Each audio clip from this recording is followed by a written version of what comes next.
ఉన్నాం. ఎస్తేరు గ్రంథం నుంచి 2 వారాల నుంచి నేర్చుకుంటాం. ఇది లాస్ట్ వారము. కొన్ని విషయాలు చెప్పి మనము రేపు వారం మళ్ళీ వేరే విషయాల్లోకి వెళ్దాం. బైబిల్ స్టడీలో యాక్చువల్లీ చిన్న చిన్న క్యాప్సిల్స్ నేను తీసుకుంటా ఉన్నా. 3 వారాలు 4 వారాలే. So thank you Jesus. సర్లేండి, ఈ మైక్ వేరే మైక్ తీసుకునేదా? Thank you Lord, thank you Jesus, thank you father. Okay, so ఎన్నో మనము ఎస్తేరు గ్రంథంలో నుంచి విషయాలు చదువుకుంటున్నాం. నిన్న వారం కొన్ని విషయాలు చదువుకున్నాం. సో ఎక్కడి వరకు వచ్చాం? నిన్న వారము మనం ఎక్కడున్నాం నాయనా? ఎక్కడున్నాం మనము? రసాలు గీసాలు వద్దు, అంతఃపురంలో ఉన్నాం. ఎక్కడున్నాం మనము? అంతఃపురంలో ప్రవేశించి ఉన్నాం. సో అంతఃపురంలో ఎవరు ప్రవేశిస్తారు? ఎవరు ప్రవేశించేది? అంతఃపురంలో ఎవరు ప్రవేశిస్తారు? సౌందర్యవతి. రెండవది కన్యకలే ఉండాలా. సౌందర్యవతి ఉండాలా. రెండవది కన్యకలే ఉండాలా. సో మీరు నేను ఏమై ఉన్నాం?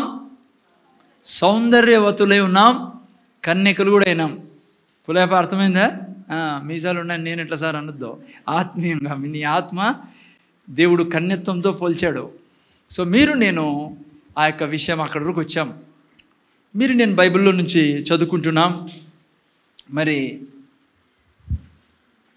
ఎస్తేరు గ్రంథంలో నుంచి సో ఎప్పుడైతే రాజు వస్తీ తన జీవితంలో నుంచి వెళ్ళిపోయిందో, తను ఒక రాణిని తెచ్చుకోవాలనుకున్నప్పుడు తను ఏం చేశాడు?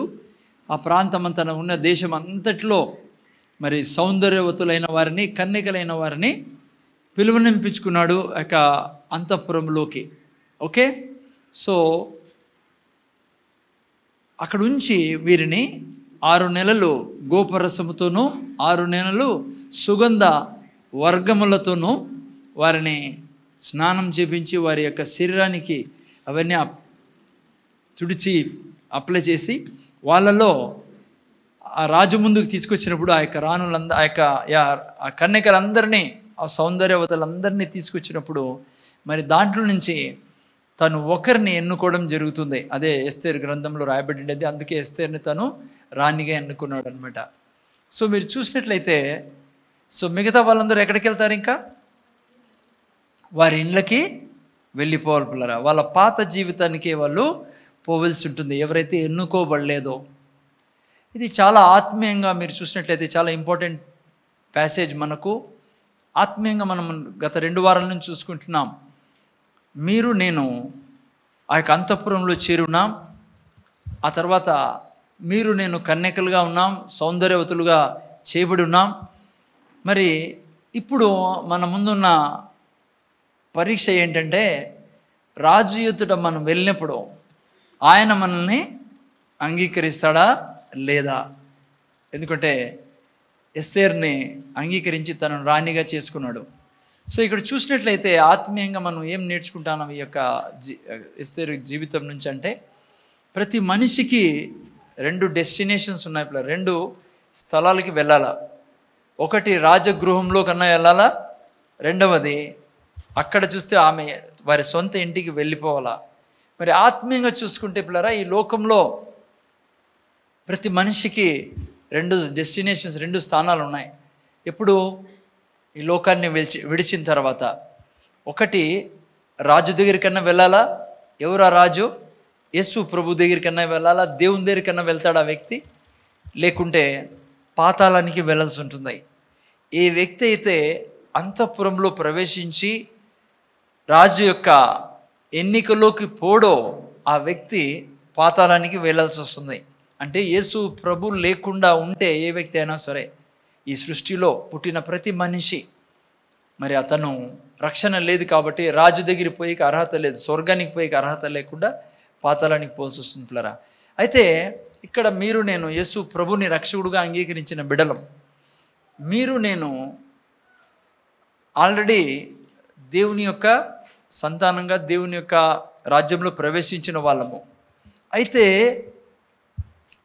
తన బిడ్డలమైన మీరు నేను ఆయన వచ్చినప్పుడు తనతో పాటు ఎత్తబడే మీరు నేను మన యొక్క రక్షణను జాగ్రత్తగా కాపాడుకునే బాధ్యత కూడా మనకు ఉంది పిల్లరా. చాలాసార్లు క్రైస్తవ జీవితంలోనే మీరు చూసింటారు, చాలామంది ప్రభువుని రక్షకుడుగా అంగీకరించిన తర్వాత, అంటే అంతఃపురంలో ప్రవేశించిన తర్వాత కూడా అక్కడ ఏమైతే కార్యాలు చేయాలో అంతఃపురంలో ప్రవేశించిన వారు సౌందర్యవతులే వీళ్ళు, కన్యకలే వీళ్ళు. అయితే రాజు చెప్పినట్ల ఆ యొక్క 6 నెలలు అక్కడైతే ఎస్తేరు గ్రంథంలో 6 నెలలు గోపరసంతో కడగబడాలి, వాళ్ళు స్నానం చేయబడాలి. 6 నెలలు సుగంధ వర్గములతో వారు స్నానం చేయబడాలి. వారి యొక్క శరీరాన్ని వాళ్ళు అలంకరించుకోవడం జరగాల. ఇక్కడ కూడా పిల్లరా, మనం యేసు ప్రభువును రక్షకుడుగా అంగీకరించిన తర్వాత కూడా మరి ఈ యొక్క గోపరసంలో నుంచి సుగంధ వర్గంలో నుంచి అవి వెళ్ళాలా. ఎవరైతే ఈ 2 కార్యాల్లో అవి వెళ్ళరో వారు రాజు వచ్చినప్పుడు రాజు ముందర నిలబడడానికి యోగులుగా ఉండరు పిల్లరా. ఓకే, మీరు చూసినట్లయితే బైబిల్లో రక్షింపబడిన వాళ్ళు కూడా రక్షణను పోగొట్టుకునే అవకాశం ఉంది. జాగ్రత్తగా వినండి పిల్లరా. 99% నన్ను అడిగితే 99% ఒక వ్యక్తి యేసు ప్రభుని రక్షకుడుగా అంగీకరించిన తర్వాత రక్షణను పోగొట్టుకునే అవకాశమే ఉండదు. దేవుడు వదలడు ఆ వ్యక్తిని, రక్షణ పోగొట్టుకోనీడు. దేవుడి నుంచి ఆ వ్యక్తిని దూరం కానీడు పిల్లరా. జరగని పని.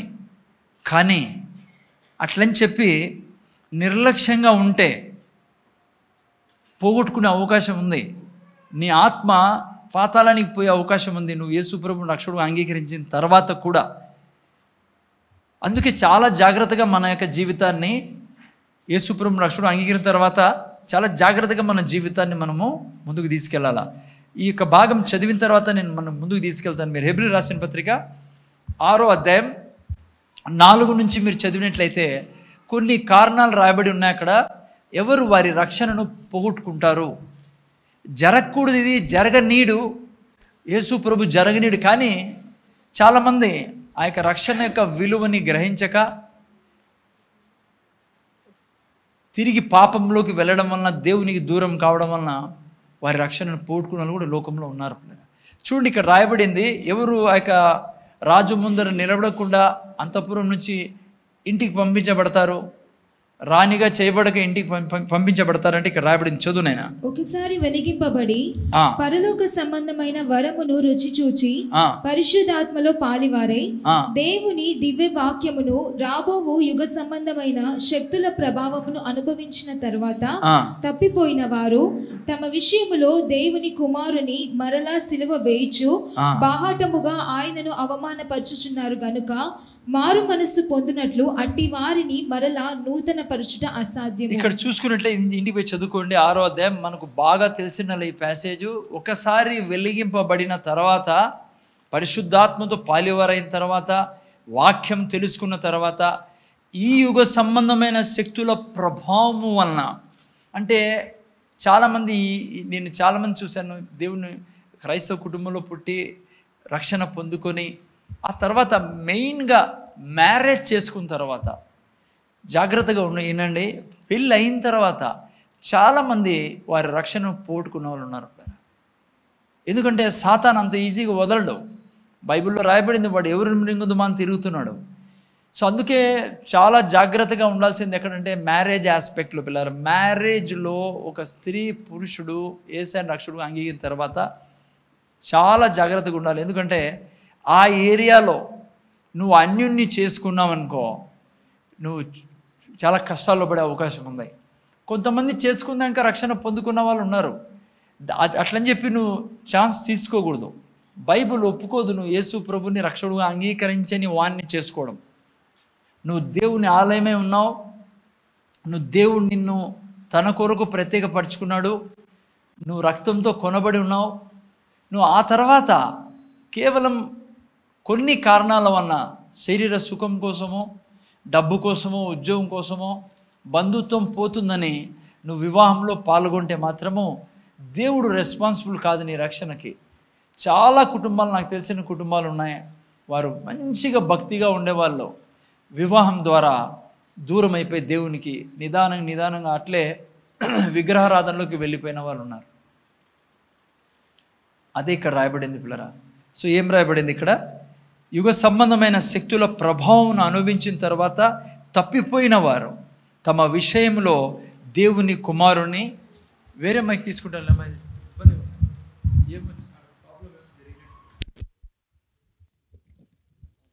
పిల్లరా సారీ, ఇక్కడ చూస్తే మీరు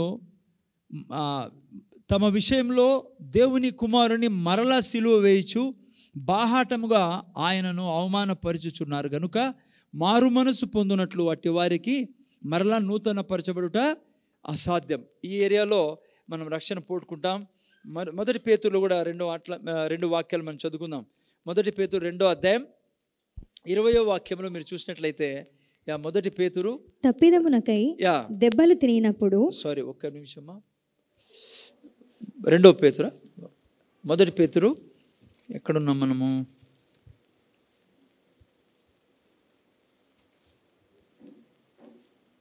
ఒక్క నిమిషం నేను చెప్తాను.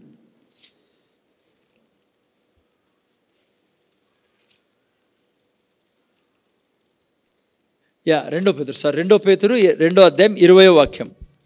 వారు ప్రభువును రక్షకుడునైన యేసుక్రీస్తు రక్షకుడైన యేసుక్రీస్తు విషయమై అనుభవ జ్ఞానం చేత ఈ లోక మాలిన్యములను తప్పించుకొని తర్వాత మరలా వాటిలో చిక్కుబడి వాటి చేత జయింపబడిన ఎడల వారి వారి వారి కడ పరిస్థితి మొదటి స్థితి కంటే మరి చెడ్డదగును. వారు చాలా ఇంపార్టెంట్ వాక్యం ఇది, కింద ఏం రాశారు చూడండి 21లో, వారు నీతి మార్గమును అనుభవపూర్వకంగా తెలుసుకొని తమకు అప్పగింపబడిన పరిశుద్ధమైన ఆజ్ఞ నుండి తొలగిపోవడం కంటే ఆ మార్గము అనుభవపూర్వకంగా తెలియగునుట వారికి మేలు. అంటే నువ్వు రక్షణ పొందుకొని మరలా ఈ విధంగా నువ్వు దూరం అయిపోతున్నావు. నువ్వు దేవుణ్ణి తెలుసుకోకుండానే బాగుండేది. ఎందుకట్లా ఆ మాట రాయబడింది? దీని గురించే ఒక చోట యేసుప్రభు అంటాడు ప్రకటన గ్రంథంలో, నువ్వు చల్లగానైనా ఉండు వెచ్చగానైనా ఉండు, మధ్యలో ఉంటే ఏం చేస్తాను నేను నిన్ను. ఇక్కడ ఏం రాయబడిందంటే, నువ్వు రక్షణ పొందుకోకుంటే దేవుడు దయ చూపుతాడు నీ మీద. అయ్యో నా గురించి తెలియదే, అయ్యో ఎట్లన్నా చేసి నేను కాపాడుకోవాలని. కానీ నువ్వు అటువంటి వ్యక్తివి కాదు. నువ్వు ఆయన్ని తెలుసుకొని రక్షణ పొందుకొని ఉన్నావు. ఆయన రక్తాన్ని నీకు ఇచ్చి తన రక్తాన్ని చెల్లించి నీ కొరకు నీ ప్రాణాన్ని కాపాడుకున్నాడు. నువ్వు అనుభవించావు ఆయన యొక్క రక్షణను, నువ్వు తన ఆత్మను అనుభవించావు, తన వాక్యాన్ని అనుభవించి నువ్వు మళ్ళా వాపస్ చల్లగా అయిపోతున్నావు అంటే దేవుడు అంటాడు ఇది చాలా అన్యాయం. నువ్వు అక్కడే ఉండింటే బాగుండవు, చల్లగా ఉండింటే బాగుండవు. కానీ ఇప్పుడు నువ్వు నులివెచ్చగా ఉన్నావు, ఇక్కడ కాకుండా అక్కడ కాకుండా నేను ఉమ్మేస్తానంటాడు. సో అందుకనే నేను జాగ్రత్తగా ఉండాలి పిల్లరా. చాలామంది నేను చూశాను ఇట్లా పోయి కంప్లీట్గా వెళ్ళిపోయిన వాళ్ళు, అంటే ఏం లైక్ ప్రభువునే వదులుకున్న వాళ్ళు. కొంతమంది, నేను ఈ విషయాన్ని మీకు చెప్పాలని ఆశపడుతున్నా. ఆత్మీయ జీవితంలో యేసుప్రభు రక్షకుడుగా అంగీకరించిన తర్వాత మన్నట్లో వాళ్ళు కొంతమంది బాగా వాక్యమైన వాళ్ళైతే ఓకే, ఇంట్లో స్ట్రాంగ్ ఉన్న వాళ్ళు. కొంతమంది నేను చూశాను బాగా ఉన్నట్లే ఉంటారు కానీ వాళ్ళ దాంట్లో కూడా పాల్గొంటూ ఉంటారు. అమ్మ అర్థమవుతుందా మీకు నేను చెప్తున్నాను? వాళ్ళకు కూడా విషెస్ పంపిస్తూ ఉంటారు. నేను చూశాను వాళ్ళ పండుగలకి వీళ్ళు విషెస్ రాస్తూ ఉంటారు వాట్సాప్లో, వాళ్ళ స్టేటస్లో పెట్టుకుంటారు వీళ్ళు. చాలామంది క్రైస్తవులను చూశాను నేను. మీకు అర్థమవుతుంది నేను ఏం చెప్తున్నాను? అమ్మ వాళ్ళు హోలీ చేసుకుంటే నువ్వు హోలీ చేసుకుంటున్నావు. నువ్వు ఏం చేస్తావు తెలుసా? నువ్వు మధ్యలోకి దూరుతావు అంటే అక్కడ కాకుండా ఇక్కడ కూడా అయిపోతావు. మళ్ళీ చాలామంది పటాకులు కాలుస్తారు దీపావళి రోజు, హోలీ రోజు చాలామంది కలర్లు పూసుకుంటారు మీలో. మన ఇక్కడ లేరేమో లేదు, నాకు మీరు అని చెప్పకూడదు. చాలామంది క్రైస్తవులను చూశాను నేను చూశాను క్రైస్తవులు వాళ్ళ పండగలకి వీళ్ళ స్టేటస్లో వాళ్ళకు ముబారక్బాద్ చేయడము, విషెస్ రాయడము. మీకు తెలుసు ఆత్మీయ లోకంలో ఏం జరుగుతుందో మీరు అట్లా పని చేసేటప్పుడు. ఈవిల్ స్పిరిట్స్కి తెలిసిపోతుంది నీ స్పిరిచువల్ లెవెల్ ఏంటి అని. నువ్వు ఎవరు అని, నువ్వు ఏ స్థితిలోనో నిన్ను ఎలా అటాక్ చేయాలా అని. చాలా స్ట్రిక్ట్గా ఉండాలి పిల్లరా. మీరే వాళ్ళకు వెలిగేలా, మీరు ఈ లోకానికి వెలిగే ఉన్నారు, భూమికి ఉప్పై ఉన్నారని దేవుడు చెప్తే నువ్వు పటాకులు కలుస్తాను వాళ్ళతో కలిసి. నువ్వు వాళ్ళు చేసేటివన్నీ చేస్తారు. కొంతమంది వాళ్ళ పండగలకి వాళ్ళ ఇంటికి కూడా వెళ్ళిపోతారు, వాళ్ళతో పాటు సెలబ్రేట్ చేసుకునే దానికి. నువ్వు అనుకుంటాను నువ్వు సంతోష పెడతానని, నువ్వు ఆత్మీయ లోకానికి చాలా నష్టం తెచ్చే వ్యక్తివి, చాలా బాధపరిచే వ్యక్తివి, కన్ఫ్యూజ్ చేసే వ్యక్తివి. నీతో ఉండే దూతలను నువ్వు కన్ఫ్యూజ్ చేస్తావు. అప్పుడు ఈవిల్ స్పిరిట్స్కి నువ్వు ద్వారం తెరిచేబడవవుతావు. నేను మీకు ఇది నేర్పడంలో వాళ్ళని ద్వేషించాలా, వాళ్ళకి నో వాళ్ళని చాలా ప్రేమించాలా. ఆ రోజు పోవద్దు, రోజు పండగ జరుపుకో వాళ్ళతోను. అమ్మా రోజు మంచిగా మాట్లాడు. రోజు ఏదైనా ఇంట్లో చేస్తే ఇంత తీసిపోయి, ఒకవేళ ఆఫీస్లో కొలీగ్ ఉంటే వాళ్ళకి ఇంట్లో నుంచి ఏమైనా తీసిపోయి, లేదంటే మంచి రోజు ఉండవు. ఎందుకు తెలుసా, రోజు క్రిస్మసే మనకి. ఒక అతను నాకు అన్నాడు, నేను జీవితంలో మర్చిపోను, మనం తీసుకోకుంటే సార్ వాళ్ళు మన కేక్ తీసుకోరంట. నాకు సలహా ఇచ్చినాడు ఒక అతను. నేను చెప్తే బైబిల్లో అసలు కేక్ వాళ్ళకి ఏమని యాడ రాసినాడు, యా దేవుడు చెప్పినాడు నీకు? వాళ్ళకి ఎప్పుడో కేక్ ఇచ్చేదానికి వాళ్ళు తీసుకోరని ఇతను రోజు తీసుకుంటున్నాడు వాళ్ళు ఇచ్చేటివన్నీ. అదే యేసుప్రభు అంటున్నాడు, ఉంటే అక్కడన్నా ఉండు, లేదంటే ఇక్కడన్నా ఉండు, నీ వలన వాళ్ళు నష్టపోతారు, చాలా నష్టపోతారు పిల్లరా. వాళ్ళు కన్ఫ్యూజన్లో ఉంటారు. ఇప్పుడు నువ్వు వాళ్ళకి విష్ చేస్తాను, వాళ్ళని విష్ చేయి, రోజు గుడ్ మార్నింగ్ చెప్పు, ఇంకా విష్ చేయి, ఏం చేసా మంచి చెయ్యి, మేలు చెయ్యి. అది నువ్వు అందుకే భూమి మీద పెట్టిండే దేవుడు నీకు. ఆ రోజే అంత ప్రేమంతా ఒలగబోయేద్దో, దొంగ ప్రేమంతా. దానివల్ల ఉమ్మేస్తాడు దేవుడు నిన్ను తన నోట్లో నుంచి. ఈవిల్ స్పిరిట్స్ ప్రాబ్లమ్స్లో పడతారు మీరు. ఎందుకు చెప్తున్నా, ఆ వ్యక్తికి దేవుడు తెలియదు పాపం. వాళ్ళకేం అనడంలా మనము, వాళ్ళకి తెలియదు. ఈ యుగదేవత గుడ్డితనం కలిగేసింది. వాళ్ళు ఏం చేసినా దేవుడు అంటాడు, వాళ్ళకి తెలియదు పాపం. వాళ్ళ కోసమే మనల్ని పెట్టిండేది.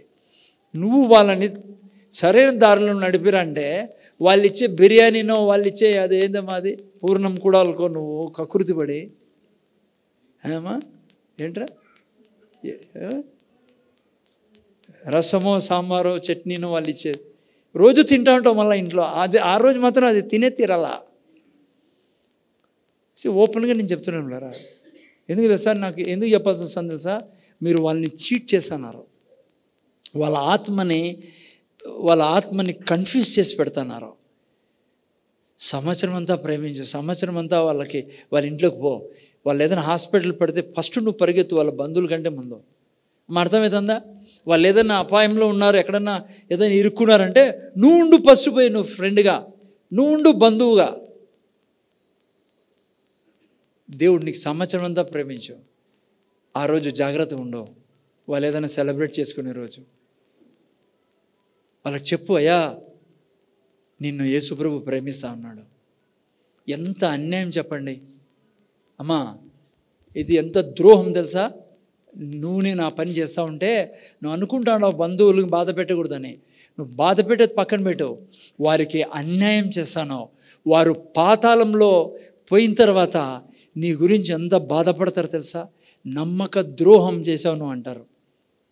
ప్రభు కూడా బాధ పెడతాడు, నీ వల్లనే వాళ్ళు ఆ స్థానానికి వెళ్ళారని. అందుకే ధైర్యంగా నిలబడాలి బ్రదర్ మీరు. నేను అర్థమైందా? చేద్దండి. ఈ యొక్క ఏరియాలో మీరు నేను జాగ్రత్తగా ఉండాలా. ఇది తప్పిస్తే నేను ఆల్రెడీ ప్రభులో ఉన్నాం. ఓకే, ప్రభు సన్నిధిలో ఉన్నాం, మనం దేవుని రాజ్యంలోకి వెళ్తాం. ఓకే, నిన్న వారం మనము కొన్ని విషయాలు చూసుకున్నాం. మనం ఏ విషయాలు చూసుకున్నాం? సౌందర్యవతి ఎవరో మీకు నేను ఆల్రెడీ చెప్పా, కన్యక ఎవరో చెప్పాను నేను కదమ్మా. ఎలా మనం సౌందర్యవతులయ్యాం, కన్యకగా ఎలా తయారు చేయబడి ఉన్నాం?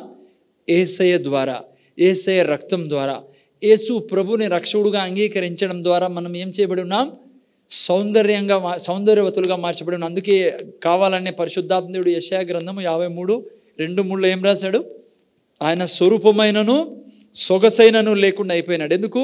మనకు తన సొగసు ఇచ్చేదానికి, తన అందం ఇచ్చేదానికి. పరమగీతాలు 5:10 కూడా చూసుకున్నాం కదా. 10,000 మందిలో ఆయన గుర్తింపదగిన వాడు. ఆయన అంత అందగాడే లేడు ప్రపంచంలో కదా. ఎందుకంటే పాపం లేకుండా పుట్టాడు, పాపం చేయలేదు, పాపం మాట్లాడలేదు. కాబట్టి మీరు తెలుసా, అంటే మీకు టిప్ మాదిరి ఇస్తాను, మనం ఎందుకు మన ఫేసులు ఇవన్నీ చెడిపోయి అనారోగ్యాలు ఇవన్నీ తెలుసా, పాపం వల్లనే పిల్లరా. అందుకే నువ్వు పాపానికి దూరం ఉండవు, నీ ఫేస్లో గ్లోనే వేరే ఉంటుంది, నీ బ్లడ్లో హెల్తే వేరే ఉంటుంది, నీ బోన్స్లో స్ట్రెంగ్త్ ఉంటుంది, నీ బాడీనే వేరే ఉంటుంది. మిగతా వాళ్ళకి నీకు పాపం నుంచి దూరం ఉంటేను, పాపంని అసహించుకుంటేను, పాపం చేయకుండా దూరం ఉంటాయి. ఓకేనా? సో ఆ విధంగా మనము సౌందర్యవతులుగా అందంగా తయారు చేయబడి ఉన్నాం. రెండవది మీరు నేను చూసుకున్నాం. ఆ తర్వాత ఎస్తేరు గ్రంథం 2:12 నుంచి చదవండి ఒక వాక్యం నా కోసం. 2:12 నుంచి 6 మాసములు గోపరస తైలముతోను 6 మాసములు సుగంధ వర్గములతోను స్త్రీల పరిమళ క్రియల కొరకైన మరి వేరు పదార్థములతోను స్త్రీలు పరిమళ క్రియలు ముగించి రాజు. ఓకే, చాలు 6 నెలలు అది, 6 నెలలు అది, అదే కావాలి నాకు 2. ఓకేనా? అక్కడ కూడా చూసుకున్నాం. గోపరస తైలం గురించి ఆల్రెడీ మాట్లాడాం. మీరు అది డౌన్లోడ్ చేశారా బాబు చంటి? ఏది సుగంధ జటామాంసి. ఓకే, ఆ క్లిప్స్ కూడా పెట్టిండు మా గోపరసం. ఓకే, నేను జాగ్రత్తగా వినరా. గోపరసం గురించి నేను వారం చూసుకుందాం. గోపరస తైలము ఏ చెట్టు నుంచి తీయబడుతుంది? మిర్ర అనే చెట్టు నుంచి, MYRRH. నిన్న వారం మనం చూసుకుని ఓకే చూపినాను ఒక ఉంటే.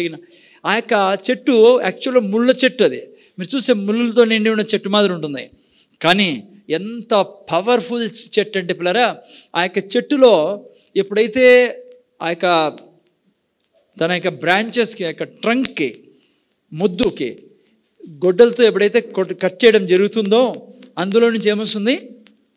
రసం వస్తుంది పిల్లరా. దాన్నే గోపరసము అంటాం మనం. ఓకేనా? ఓకే, ముందర చూడండి. ఈ యొక్క చెట్లు ఈజిప్టు, ఆ తర్వాత ఇజ్రాయెల్, అరబ్ కంట్రీస్లో ఉంటాయి. మన దేశంలో లేదు ఇది. నేను నెట్లో కూడా చూశాను, ఇక్కడే ఉన్నట్లుగా నాకు అనిపించలే. సో అది చెట్టు, మిర్ర చెట్టు. ఇంగ్లీష్లో MYRRH. ఓకే, తెలుగులో గోపరస చెట్టు అంటాం మనం. దీంట్లో నుంచి వచ్చే రసము ఆత్మీయంగా ఏ దానికి సాదృశ్యంగా ఉందనుకున్నాం? యేసుప్రభు ప్రక్కలో నుంచి వచ్చిన ముళ్ళ కరీట దారి అయిన యేసుప్రభు నుంచి వచ్చిన రక్తానికి, నీటికి సాదృశ్యం. రక్తం, నీరెవరు? యేసుప్రభు రక్తానికిను, నీటి ఏదానికి సాదృశ్యము? పరిశుద్ధాత్మ దేవునికి. ఓకేనా? నిన్న వారం చూసుకున్నాం మనము ఎందుకు వాడేవాళ్ళు. ఆ యొక్క అంతఃపురంలో ఉన్న ఆ యొక్క కన్యకలకు ఈ గోపరసంతో వారి శరీరానికి పూసేవారు. ఎన్ని నెలలు పూయాలా? 6 నెలలు పూసేవారు. 3 పనులు చేస్తుంది ఈ గోపరసం అని నేర్చుకున్నాం నిన్న వారము. ఒకటి, తన శరీరంలో ఉన్న ఏ గాయాలైనా సరే తీసివేస్తుంది రసం. దుర్వాసనని తీసేస్తుంది రసం. చాలా పవర్ఫుల్ తైలం ప్లర్ ఇది. యాంటీ బ్యాక్టీరియా తైలం ఇది. ఈ తైలము మీరు చూస్తే ముఖ్యంగా ఈజిప్ట్లో మమ్మీస్ ఉంటారు తెలుసా మీకు? మమ్మీస్ చాలాసార్లు చూపించాను నేను బొమ్మలు. బొమ్మలు కాదు, సారీ, చనిపోయిన వ్యక్తుల యొక్క దేహం. ఈజిప్ట్లో మీరు చూసి నేను కళ్ళారా చూసి వచ్చా. ఆ యొక్క స్థలానికి పోయొచ్చాను నేను, ఆ మ్యూజియంకి పోయొచ్చా, ఎగ్జిబిషన్కి పోయొచ్చాను నేను. అక్కడ అనేక మంది శవాలు ఉన్నాయి ఇప్పటికి కూడా. మీకు తెలుసా, మోషేని పెంచిన ఫరో శరీరం ఈ రోజుకి కూడా ఉంది. ఆ తర్వాత మోషేకి ఇంకో ఫరోకి వచ్చిన తర్వాత ఇద్దరి మధ్య వివాదం జరిగింది కదా, అంటే అద్భుతాలు చేస్తాడు తన ముందర. అతని శరీరం కూడా ఉంది ఇప్పటికీ. తెలుసా మీకు? చాలామంది శరీరాలు ఉన్నాయి అక్కడ. మెయిన్గా వీళ్ళిద్దరు శరీరాలు ఉన్నాయి. ఆ తర్వాత ఇంకా కొన్ని నేను మర్చిపోయాను కొంతమంది పేర్లు. ఓకేనా? ఈ యొక్క శరీరాలు ఈ రోజుకి కూడా ఉన్నాయి. ఎలా శరీరాలు కులిపోకుండా ఉన్నాయంటే, వాళ్ళు చనిపోయినప్పుడు ఈ యొక్క గోపరసము వాళ్ళ శరీరంలోకి పోశారు. ఈ గోపరసం అంత పవర్ఫుల్ ఆయింట్మెంట్, లేకుంటే నూనె. ఇది పోయడం వలన శరీరం కుళ్ళిపోదు. ఈవెన్ చచ్చిపోయినా కూడా కుళ్ళిపోదు. ఈరోజు కూడా మమ్మీస్ అన్నీ ఈ యొక్క గోపరసం వల్లనే ఆడ సేవ్ చేయబడి ఉన్నాయి. ఓకే, అంత పవర్ఫుల్. దీన్ని ఏం చేసేవాళ్ళు ఆ కాలంలో? ఈ యొక్క రాణిగా అయ్యే ఆ యొక్క స్త్రీ మీద, ఆ కన్యక మీద పూసేవారు 6 నెలలు. 3 పనులు చేసేది ఈ యొక్క రసం. ఏంటంటే, ఫస్ట్ తన యొక్క శరీరంలో ఉన్న ఏ యొక్క గాయాలైనా, దుర్వాసన అయినా తీసేసేది. రెండవది నోటి పండ్లకు కూడా వాడేవారు. మూడోది తన యొక్క నోటి కోసం కూడా వాడేవాళ్ళు అనమాట, లోపల భాగం కోసం. ఎందుకు? ఈమె రాణిగా కావాలా అమ్మా. రాణి యొక్క శరీరం ఎట్లుండాలా? చాలా అందంగా ఉండాలా, ఏ దుర్వాసన ఉండకూడదు, ఎందుకంటే రాజు యొక్క భార్య కాబట్టి. సో ఆత్మీయంగా మనం చూసుకున్నాం నిన్న వారము. ఏంటి ఆత్మీయ అర్థం చెప్పండి? నిన్న వారం చెప్పాను మీకు. దుర్వాసన ఏ దానికి గుర్తుగా ఉంది కదా? దావీదు కీర్తనకారుడు అంటాడు 35:7 35:4 చదువుతారు ఎవరైనా? 38:5 తొందర చదవండి ఎవరైనా. చూడండి అక్కడ ఏం రాయబడిందో. నా మూర్ఖత వలన కలిగిన నా గాయములు దుర్వాసన గలవై స్రవించుచున్నవి. చూసారా పిల్లరా? దుర్వాసన ఎప్పుడు వస్తుంది మన దగ్గర నుంచి? ఆత్మీయ దుర్వాసన మాట్లాడతాను నేను. భౌతికంగా ఆడ చూసుకున్నాము. ఆమెకు ఎందుకు రాసేవారంటే దుర్వాసన రాకుండా ఆమె శరీరంలో నుంచి. ఆమె శరీరమే చాలా వేరే సపరేట్ గుణాల ఆమె ఆ రాజ్యంలో ఎవరిది ఉండకూడదు, రాని ఉన్నట్ల అంత అందంగా ఎవరు ఉండకూడదు అనేది సబ్జెక్టు. అయితే చూస్తే మీరు ఆత్మీయంగా మనం చూసుకున్నట్లయితే దుర్వాసన ఎప్పుడు వస్తుందంట?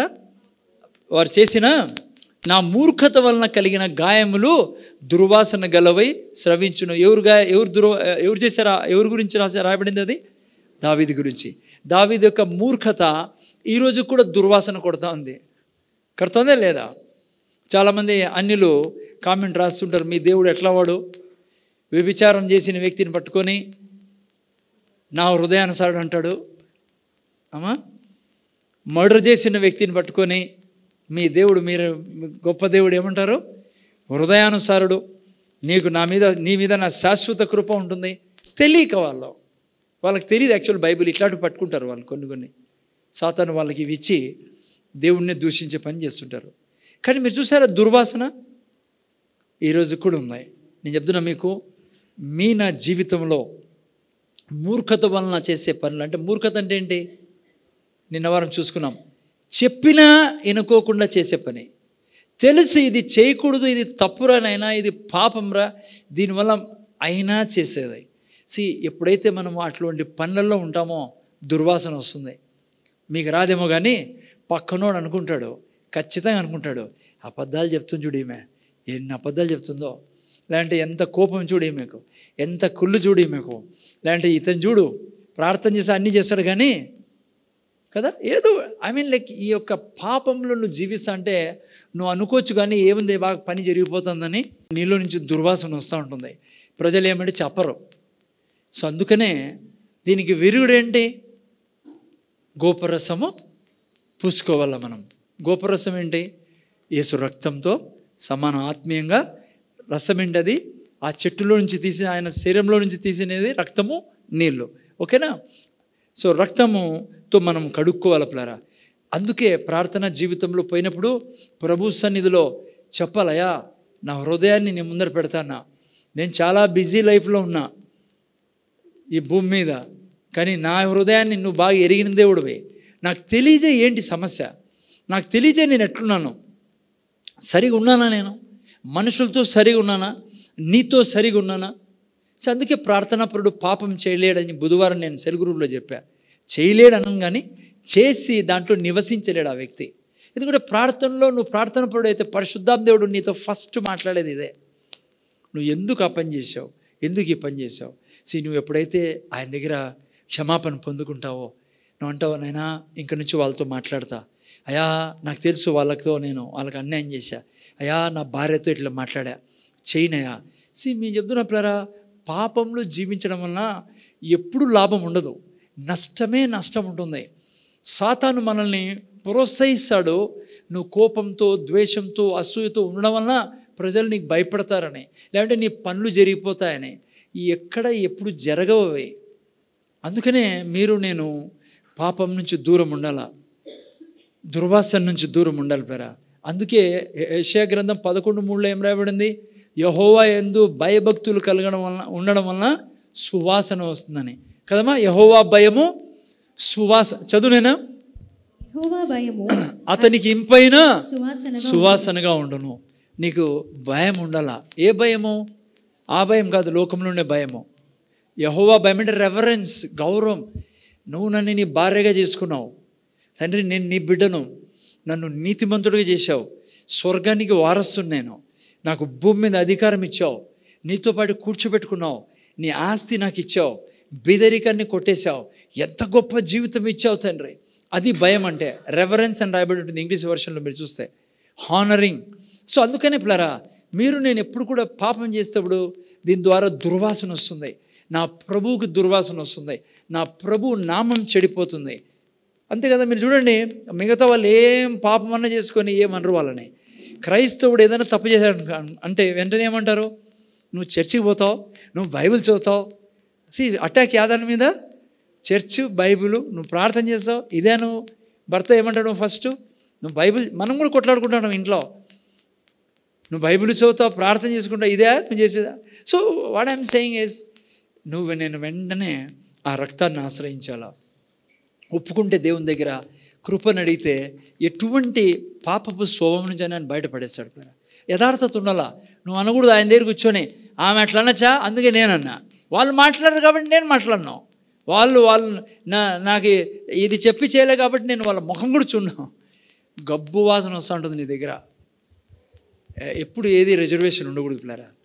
ఎప్పుడు కూడా పాజిటివ్గా తీసుకోవాలా. చెప్పలేదనుకో పర్లేదు, ఏమో కారణంలే, మనం మాత్రం ప్రేమిస్తాం, మనం మాత్రం గౌరవిస్తాం, మన కుటుంబము సువాసన ఇచ్చే కుటుంబంగా ఉందాం అనేది మనలో ఉండాలి. రెండవది, ఆ యొక్క గోపురసాన్ని ఎక్కడ వాడేవారు, రాణి యొక్క పండ్ల మీద తిక్కేవారు. అమ్మ రాణి పండ్లు నల్లగా ఉంటే ఏమవుతుంది పరిస్థితి, ఎంత అసహ్యంగా ఉంటుంది కదా. రాణిని చూపించుకుంటారు రాజులు కదా, మనం చూసాం. ఆ తర్వాత ఎస్తేరు గ్రంథంలో రాజు అలవాటే అది, రాణిని రమ్మంటాడు అందరి ముందర ఆమె సౌందర్యాన్ని చూపించేదానికి. పండ్లు నల్లగా ఉన్నాయనుకోండి ఎట్లుండేది అమ్మా. సో అందుకనే పండ్ల మీద రాసేవాళ్ళు. ఏమర్థం పండ్ల గురించి, ఆత్మీయంగా పరిశుద్ధత ప్లస్ ఆహారం. మనం నిన్న వారం చెప్పాను నేను ఆల్రెడీ, ఆమోస్ గ్రంథంలో చూసుకున్న 4:6లో ఆహారానికి కూడా గుర్తుగా ఉంది పండ్లు, ఆత్మీయంగా మీరు చూస్తాయి. రెండవది పరిశుద్ధతకు కూడా పిల్లరా. ఓకే, సో ఆహారం ఏంటి మనకు, వాక్యంలరా. మీరు నేను వాక్యం ఎప్పుడు భుజిస్తూ ఉండాలా. అప్పుడు మనము ఏ దాంట్లో ఉంటాం, పరిశుద్ధతలో ఉంటాం. కొంతమంది బైబిలే చదవరు కదా, తప్పు అది. బైబిల్ ఎప్పుడు చదివినప్పుడు ఏమవుతుంది, అది అర్థం అని రాయబడింది బైబిల్లో. వాక్యం మనల్ని చూపించినప్పుడు మనం పరిశుద్ధులమా కాదా అని తెలుస్తుంది. అందుకే కీర్తనకాడు అంటాడు, నీ వాక్యము నా పాదములకు దీపము, మార్గములకు.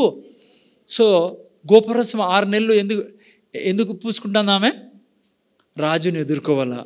నువ్వు నేను ఎవరి కోసం వెయిట్ చేస్తాను, రాజు కోసం వెయిట్ చేస్తాను. రాజు వచ్చినప్పుడు ఏం నల్లగా ఉండకూడదు, ఏసై వచ్చినాడు, నువ్వు ఏసయ్యా అన్నాడు పండ్లు నల్లగా ఉన్నాయనుకో, చిచ్చి పక్కన లే, అట్లా చేయలేండి. మనం ఆత్మీయంగా చూసుకుంటా ఉన్నాం. ఓకే, మీరు నేనేం చేయాలా, పరిశుద్ధతలో ఉండాలా. నువ్వు పుట్టినదే పరిశుద్ధతకు కదా.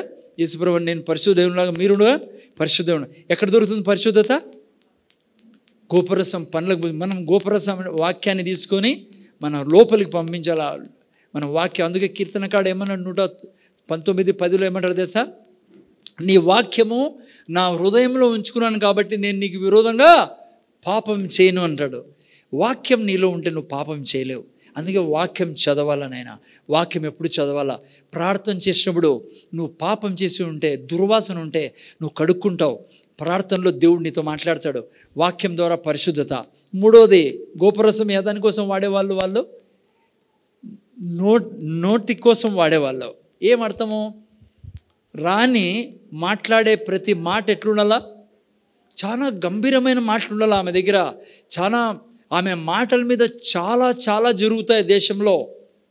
ఆమె మాటల వలన రాజుకి చాలా గౌరవం వస్తుంది. మీరు నేను ఏదానికి గుర్తుగా ఉంది, నిన్న వారం చూసుకున్నాం, పరిశుద్ధాత్మ దేవునికి గుర్తుగా ఉంది.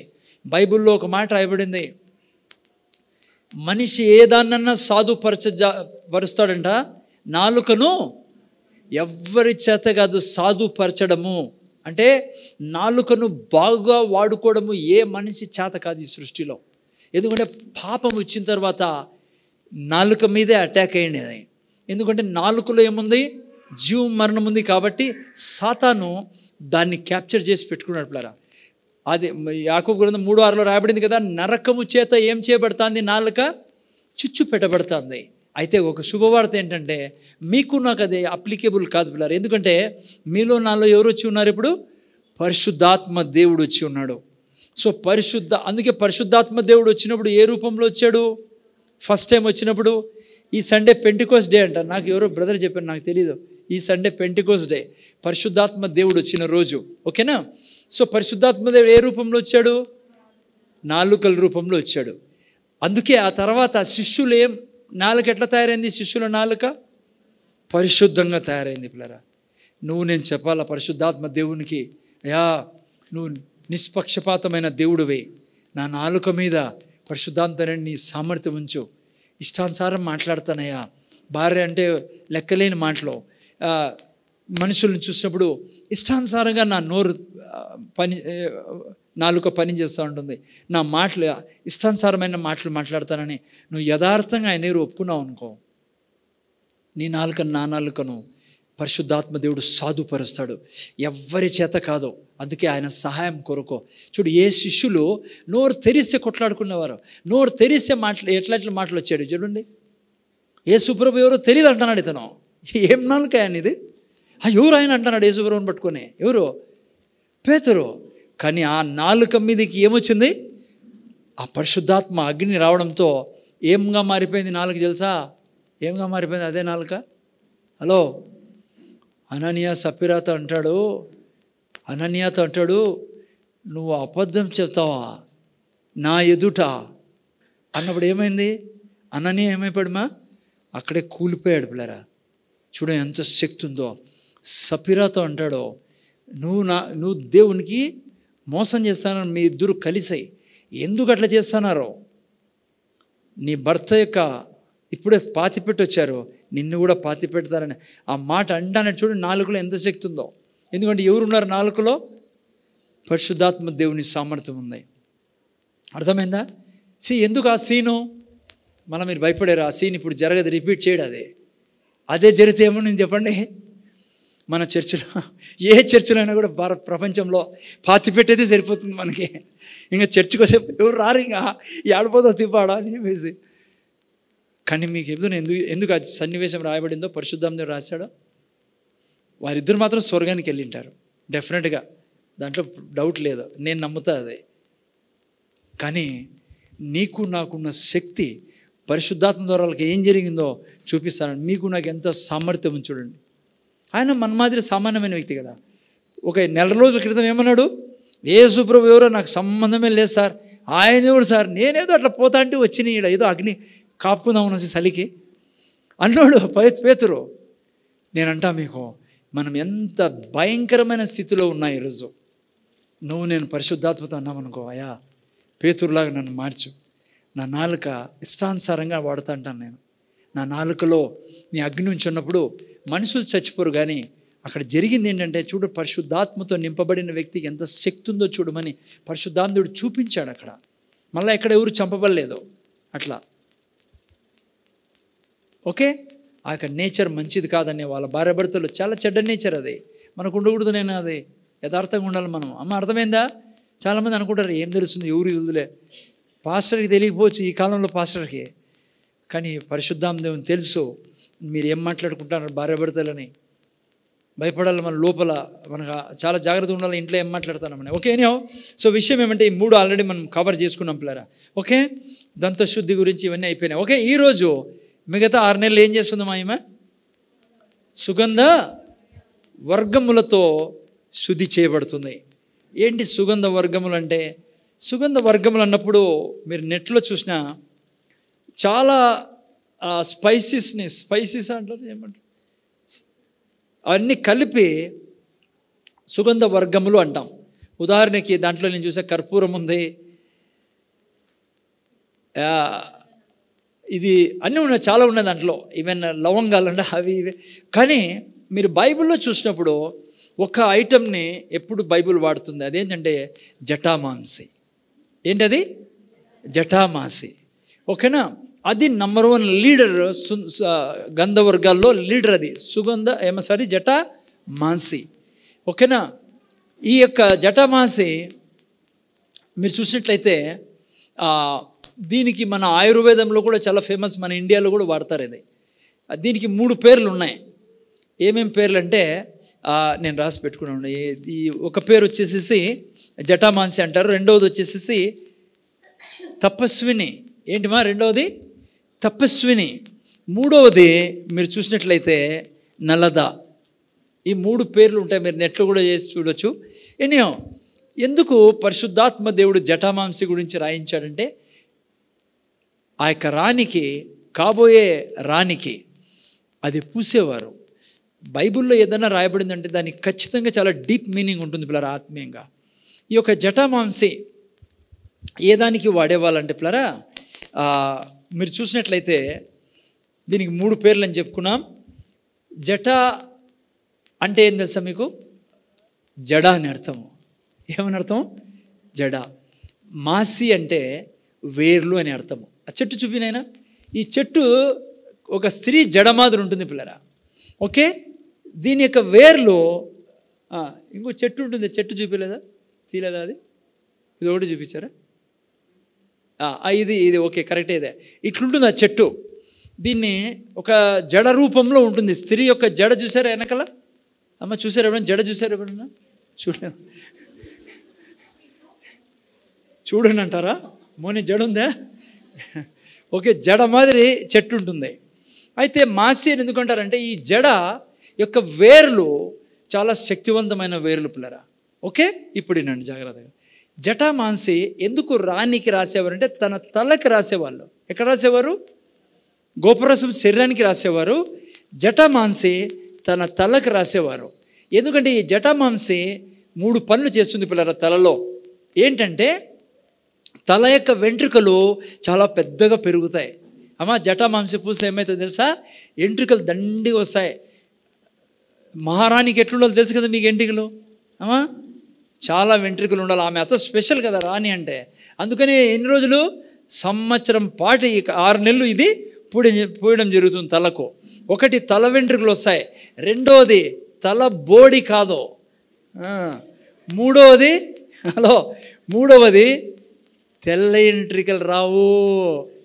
ఇప్పుడు మీకు నాకు తెలుసు జటామాంసి రేపే వాడతాను సార్ అని. పొరపాటున నా మాటిని మీరు నెట్లో అమెజాన్లో జటామాంసి అంటే 70 కంపెనీలు దొరుకుతాయి మీకే. పూసుకునే ఉండేటి కూడా ఊడిపోతాయి మళ్ళీ. ఇప్పుడు ఆ జటామాంసి రాదు తల్లి. అది ఎప్పుడో పాతకాలంలో, అప్పుడు పాతని ఎస్తేర్ టైంలో. ఇప్పుడు ఉన్నా కూడా ఆ జటామాంసి కొద్దికి తీసుకొని వేరే ఏందో కలిపేసి మిమ్మల్ని మోసం చేస్తారు. ఇప్పుడు ఎన్ని ఉన్నది తెలుసా? నెల వాడితే చాలు ఎంటికలు లేని వాళ్ళందరికీ ఎంటికలు వచ్చేసాయి. బోడిగుండి వెళ్ళిపోతుందని అమ్ముతున్నారు. అంతా అబద్ధాలే. మా కష్టం అవి. ఊరికే దాంట్లో పడకండి. ఓకే, ముందు నుంచే నేను చెప్తాను. నా దగ్గర ఒక ఆయింట్మెంట్ ఉంది, ఈ మధ్య కనుక్కున్నా. ఏం ఆయింట్మెంటు? వాక్యము. నేను మీకు ఛాలెంజ్ చెప్పగలను. మీ వెంట్రుకలు ఊడిపోకుండా ఉండాలి అంటే, వెంట్రుకలు మంచిగా రావాలి అంటే వాక్యం చెప్తే, యేసయ్య తిన్న దెబ్బల చేత నా యొక్క వెంట్రుకల్లో ఆరోగ్యం ఉంది, నా వెంట్రుకలు ఎల్లప్పుడూ బలంగా ఉండును కాక. నేను మీకు ఛాలెంజ్ చెప్తున్న వాక్యం మీద ఆధారపడి. ఓకేనా? జాగ్రత్తగా వినండి. ఏంటి దానికి అర్థము? ఈ యొక్క రాసినప్పుడు వెంట్రుకలు బాగా పెరిగేటివి పిల్లరా ఆమెకు. సో ఏంటి ఆత్మీయంగా అర్థం అంటే, ఎప్పుడైతే ఈ యొక్క జటామాంసి ఆమె పూస్తుంది ఏమైంది? తల వెంట్రుకలు దండిగా వచ్చేటమంట. ఓకేనా? ఆత్మీయంగా ఏంటంటే పిల్లరా, మీరు నేను అనుక్షణము దేవుని నమ్ముకున్న, యేసుప్రభుని నమ్ముకున్న మీరు నేను కన్యకలుగా సౌందర్యవతులుగా చేయబడున్నాం. రాజు కోసం వెయిట్ చేస్తున్న మీరు నేను అనుక్షణము బలం పొందుకుంటూ ఉండాలా. ఎట్లయితే ఎంట్రుకలు బలం పొందుకొని పెద్దగా ఆమెకు వెంట్రుకలు పెరిగేటివో, ఆత్మీయంగా ఏంటంటే మనము అనుక్షణము దేవునిలో ఉన్న మీరు నేను బలంలో పెరుగుతూ ఉండాలి, ఆత్మీయంగా పెరుగుతూ ఉండాలా, ఆత్మీయ బలం కలిగి ఉండాలా. ఏ విషయాల్లో? విశ్వాసంలో మనం ఎప్పుడు పెరుగుతూ ఉండాలా, వాక్యం చదువుటేందుకు పెరుగుతూ ఉండాలా, ప్రార్థన చేసే జీవితంలో ప్రతి క్షణం ముందుకు పోవాలా, ఎనికి రాకూడదు మనం. అర్థమైందా? ప్లరా విషయంలో దేవుని విషయంలో మీరు నేను ముందుకు వెళ్ళాలా. ఎందుకంటే రాజుని ఎదుర్కోబోతున్నాం, రాబోతున్నాడు మన ప్రభు త్వరలో. ఓకేనా? సో బైబిల్ మనకి ఏం నేర్పిస్తుందంటే మనం ఆత్మీయంగా బలం పొందుకుంటాం. అలా చాలాసార్లు జరిగేది ఏంటంటే క్రైస్తవులుగా నా జీవితంలో డబ్బులు బలం పొందుకుంటా అంటాం, పిల్లలు బాగా చదువుతూ అంటారు, పెద్ద ఉద్యోగాలు తెస్తారు, అన్నీ దేవుడి దగ్గర వచ్చిన తర్వాత నాకు బాగా తెలిసిపోయారా, నువ్వు కరెక్ట్గా దేవుడిలో ఉండి నమ్ముకొని ఆయన ఉంటే ఆయన నిదానంగా అయినా సరే నిన్ను పైకి తీసుకెళ్తాడు. ఆయన ఆర్థికంగా పిల్లలకు చదివిస్తాడు, ఆయన ఉద్యోగాలు ఇస్తాడు, నీ ఫైనాన్షియల్ స్టాండర్డ్ స్పిరిచువల్ అన్నీ మార్చుకుంటూ పోతాడు. కానీ గమనించింది ఏంటంటే చాలామంది ఈ ఏరియాలో బలపడుకుంటూ పోతూ ఉంటారు, కానీ ఆత్మీయ విషయాల్లో రోజు రోజుకి సన్నగిల్లుతూ ఉంటారు పిల్లరా. అది మంచి సైన్ కాదు, మంచి ఆత్మీయ జీవితం కాదు. నేను చాలామందిని చూశాను, దేవుడు వాళ్ళకి ఇల్లు ఇచ్చాడు, పిల్లలకు చదువు ఇచ్చాడు, ఉద్యోగాలు ఇచ్చాడు, బాగా అన్ని సెటిల్ అయినారు, కానీ దేవుని విషయంలో దూరం ఉన్నారు. మీరు నేను అలా ఉండకూడదు పిల్లరా, జాగ్రత్తగా వినండి. మీరు నేను సంతోషపడాలి మన పిల్లలు చదివినప్పుడు, ఉద్యోగాలు వచ్చినప్పుడు, వాళ్ళు ఆస్తులు సంపాదించేటప్పుడు. కానీ ఈ విషయం కూడా ఆలోచించాలా. మీరు నేను ఏమని, వీళ్ళు బైబిల్ చదువుతున్నారా, నా పిల్లలు బైబిల్ చదువుతున్నారా? సంతోషం, మీ పాప బాబు ఇంజనీరు, 1,00,000 రూపాయల జీతము, 2 లక్షల జీతము, ఫారిన్ కంట్రీస్లో ఉన్నారు. ఎందుకంటే మీ పిల్లలు దేవుళ్ళో లేరనుకో, బైబిల్ చదివే విషయంలో లేరనుకో, ప్రార్థన చేసే విషయంలో లేరనుకో, పిల్లరా దేవునికి దగ్గరగా లేరనుకో, రాజు వచ్చినప్పుడు నీ పిల్లలు ఆయనతో ఎత్తబడరు, నీ కుటుంబం ఎత్తబడదు. అందుకే రాణికి వారు ఆ యొక్క జటామాంసి పూసేవారు. దానికి ఆత్మీయ అర్థం ఏమంటే మీరు నేను అంతఃపురంలో ఉన్న మీరు నేను అనుక్షణము బలపడుతూ ఉండాల. ఓకేనా? చూడండి, ఈ యొక్క విషయం బైబిల్లో రాయబడిందా? కీర్తనల గ్రంథం 84లో తీయండి. ఎలా బలపరచబడతాం మనం, ఏం చేస్తే మనం ఆత్మీయంగా ముందుకు వెళ్తూ ఉంటాం. కీర్తనల గ్రంథం మీరు చూసినట్లయితే ఇది 84వ అధ్యాయం 5, 6, 7 వాక్యాలు చదవండి. ఎవరైనా 5, 6, 7. నీ వలన బలము నొందు మనుషులు ధన్యులు, యాత్ర చేయి మార్గములు వారికి అతి ప్రియములు. వారు బాగా లోయలో బడి వెళ్ళుచు దాని జలమయముగా చేయుదురు, తొలకరి వాన దానిని దీవెనలతో కప్పును. వారు నానాటికి బలాభివృద్ధి నొందుచు ప్రయాణము చేయుదురు, వారిలో ప్రతివాడును సియోనులో దేవుని సన్నిధిని కనబడును. చూసారా పిల్లరా, మా నానాటికి బలాభివృద్ధి చెందేవాడు ఎవరు ఎదుట నిలబడతాడంట? సియోనులో దేవుని సన్నిధిని కనబడును. జాగ్రత్తగా అర్థం చేసుకోండి, బైబిల్ ఏం చెప్తుందో. నువ్వు నేను దేవుని సన్నిధిలో కనపడాలి ఆయన వచ్చినప్పుడు. ఆ యొక్క ఎస్తేరు గ్రంథంలో మనం చూస్తాం, ఈ సంవత్సరాంతం వాళ్ళకు ఈ యొక్క సుగంధ ద్రవ్యాలు పూసినప్పుడు జటామాంసి ఇక గోపురం పూసిన తర్వాత సంవత్సరం తర్వాత రాజు ముందుకు తీసుకెళ్ళేవారు. రాజు చూసి మెచ్చుకోవాలి వాళ్ళని, మెచ్చుకున్న వాళ్ళే ఏమయ్యేవారు? రాజగృహంలోకి వెళ్ళేవాళ్ళు. రిజెక్ట్ అయిన వాళ్ళు ఎక్కడికి వెళ్ళేవాళ్ళు? వారి ఇంటికి తిరిగి వెళ్ళిపోయేవారు, పాత స్థితికి వెళ్ళిపోయేవారు వాళ్ళు. ఆత్మీయంగా ఏంటి ఇక్కడ రాయబడింది? నువ్వు సియోనులో దేవుని సన్నిధిని కనబడాలంటే ఏం చేయాలంట? చూడండి ఏం రాయబడింది అక్కడ 5వ వాక్యంలో. నీ వలన బలము నొందు మనుషులు ధన్యులు, యాత్ర చేయు మార్గంలో వాళ్ళకి అతి ప్రియములు. మీరు నేను యాత్రలో ఉన్నాం, వాళ్ళ మార్గంలో అతి ప్రియములు. ఎందుకంట ఇక్కడ కింద చదవండి, వారు బాకా లోయలో పడి వెళ్ళుచు దానిని జలమయంగా చేదురు, తొలకరి వాన దానిని దీవెనతో కప్పును. హలో, వారు నానాటికి బలాభివృద్ధి నొందుచు ప్రయాణం చేయుదురు, వారిలో ప్రతివాడు సియోను దేవుని సన్నిధిని కనబడును. మీరు చూసినట్లయితే నీ మందిరమందు నివసించు వారు ధన్యులు, వారు నిత్యం నిన్ను స్తుతించెదరు. 4వ వాక్యం చదువుతున్నా, నీ వలన బలం నొందు వారు మనుషులు ధన్యులు. ప్లరా, ఏ విషయము మిమ్మల్ని నన్ను బలపరుస్తుంది? ఏం చేస్తే మనం బలంగా ఉంటాం, ఆత్మీయంగా బలం పొందుకోవాలా? ఏం చేస్తే మన జీవితంలో బలం పొందుకుంటామంటే స్తుతి, ప్రార్థన. ఇక్కడ అదే రాయబడింది. వారు ఏం చేసేవాళ్ళంట? స్తుతి చేసేవారు వాళ్ళు. ఆ తర్వాత బాకా లోయలో వారు ప్రార్థన బాకాలో ఏంటంటే కన్నీటి ప్రార్థనకు సాదృశ్యంగా ఉంది పిల్లరా. బాకాలోయలో మీరు చూసినట్లయితే అంగలార్పుకు సాదృశ్యంగా ఉంది బాకాలోయ అంటే. ఓకే, మీరు ఇంగ్లీష్ బైబిల్ చదివినప్పుడు ఆత్మీయంగా వారు బాకాలోయలో పడి వెళ్ళుచు దాన్ని జలమయంగా చేదురు. ఏంటి, మీరు నేను ప్రభు వచ్చేంత వరకు, ఆయన్ని ఎదుర్కొనేంత వరకు, ఆయనతో కలిసి ఆయన రాజ్యంలో ప్రవేశించేంత వరకు ఏం చేయాలి? ఇక్కడ మీరు నేను అంతఃపురంలో చేరుకున్న మీరు నేను అనుక్షణము బలం పొందకుండా ఉండాలా. బలం పొందుకునే విధానం ఏంటి? మొదటిది, మీరు నేను అనుక్షణము దేవుణ్ణి స్తుతించేవారే ఉండాలి, దేవుణ్ణి ప్రైజ్ చేసే వాళ్ళే ఉండాలా.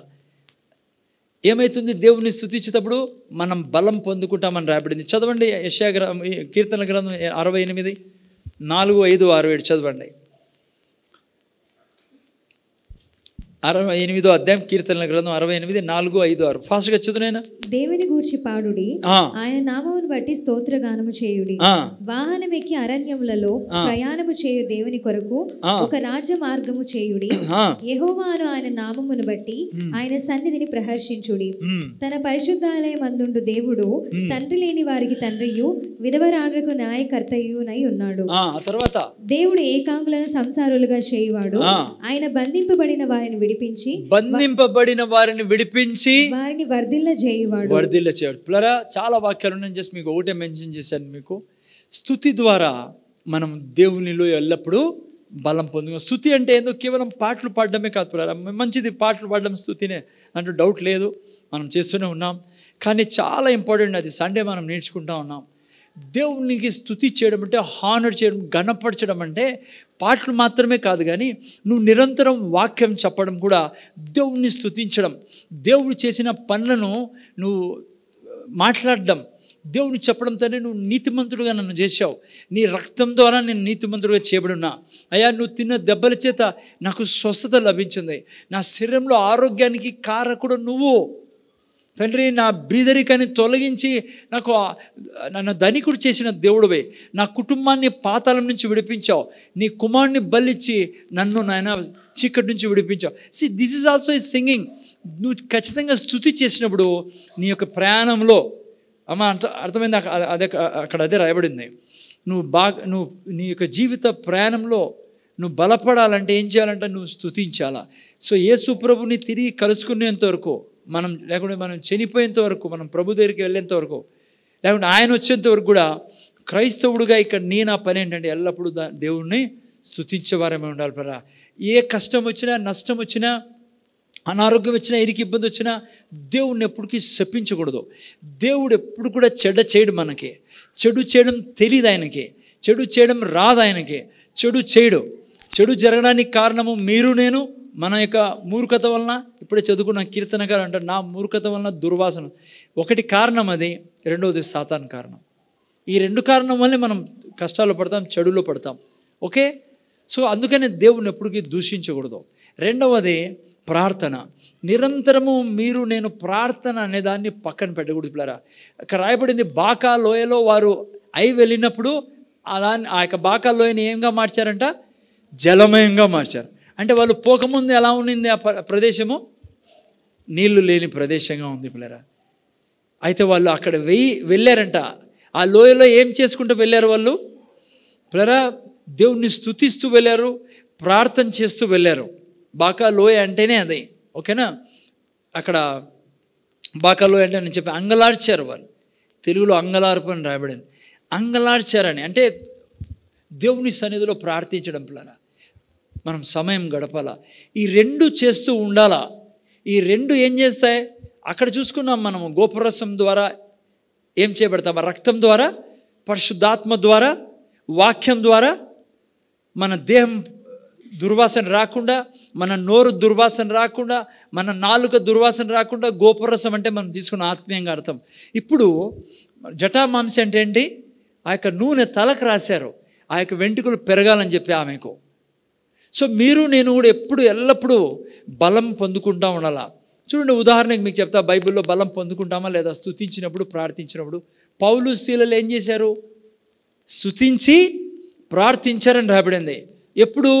వారు కష్ట సమయంలో ఉన్నప్పుడు, వారు ఇరుకుల్లో ఉన్నప్పుడు, ఇబ్బందుల్లో ఉన్నప్పుడు జరిగింది ఏంటి? ఎట్లయితే ఇక్కడ బాకా లోయలో వారు దాన్ని జలమయంగా చేశారు. ఏంటి జలమయం అంటే? పరిశుద్ధాత్మ దేవుడు వచ్చేటట్లు చేసుకున్నారు వాళ్ళ జీవితాల్లోకి. ఇజ్రాయెల్ జనాంగం వారు యాత్రలో వెళ్ళేటప్పుడు ఏమి వదలలేదు. యాత్రలో వాళ్ళు ప్రయాణం చేసేటప్పుడు స్తుతిని ప్రార్థనను వదలలేదు. పౌలు శీలలు ఏం చేశారు? వారి ప్రయాణంలో వారు స్తుతిస్తూ దేవుణ్ణి ప్రార్థిస్తూ వెళ్తున్నారు. ఎవరు దిగి వచ్చారు అక్కడికి? దేవుడు దిగి వచ్చాడు.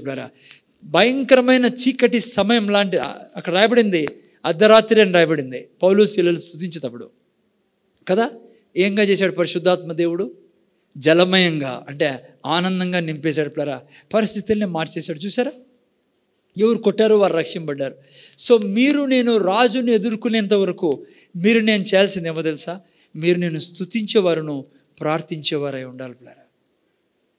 ఈ రెండు అలవాట్లు మీ దగ్గర నా దగ్గర ఉంటే మనం ఏం పొందుకుంటాం? ఎంట్రికలు ఏం పొందుకుంటున్నాయి? బలం పొందుకుంటున్నాయి. ఎంట్రికలు ఊడిపో. ఓకే, సో అందుకని మీరు నేను బలం. రెండోది ఏం చేస్తారు మా వాళ్ళు? జటామాంసం ఎందుకు వాడేవాళ్ళు? రెండోది ఎందుకు వాడేవాళ్ళంటే మీరు చూసినట్లయితే బోడితల రాకుండా ఆ యొక్క నూనె రాసేవారు.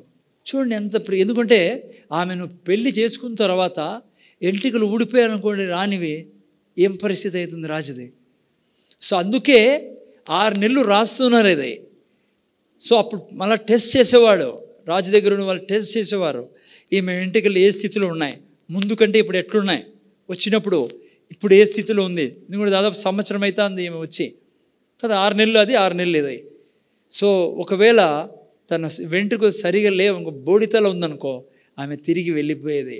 బోడితల ఏదానికి గుర్తుంది చెప్పండి? బైబిల్ చదివే వాళ్ళు ఆత్మీయంగా బోడితల చాలా చోట్ల బైబిల్లో రాయబడింది. చెప్పండి ఏదానికి గుర్తు అమ్మా? యా, బోడితల మీరు చూస్తే ఏదానికి రాయబడింది అంటే మీకు బైబిల్లో చెప్తాను, కూడా చూపిస్తాను నేను. చెడ్డ చూపుకి, చెడ్డ నడవడికకి, ఆ తర్వాత చెడ్డ మాటలకు కూడా రాయబడింది. చాలా చోట్ల మీరు చూస్తే వెకిలి చేష్టలు అంటాం మనం తెలుగులో. వెకిలి చూపు, వెకిలి చేష్టలు, వెకిలి మార్గం, ఈ దానిని సూచిస్తుంది. ఏది? బోడితల. ఎస్, రాణి తన చూపు సరిగ్గా లేకుంటే ఏమవుతుంది చెప్పండి? అమ్మ, రాణి చూపు సరిగా లేకుంటే మీరు ఇమాజిన్ చేయండి ఏం పరిస్థితి వస్తుందో. బ్రదర్, ఎట్లుండి పరిస్థితి?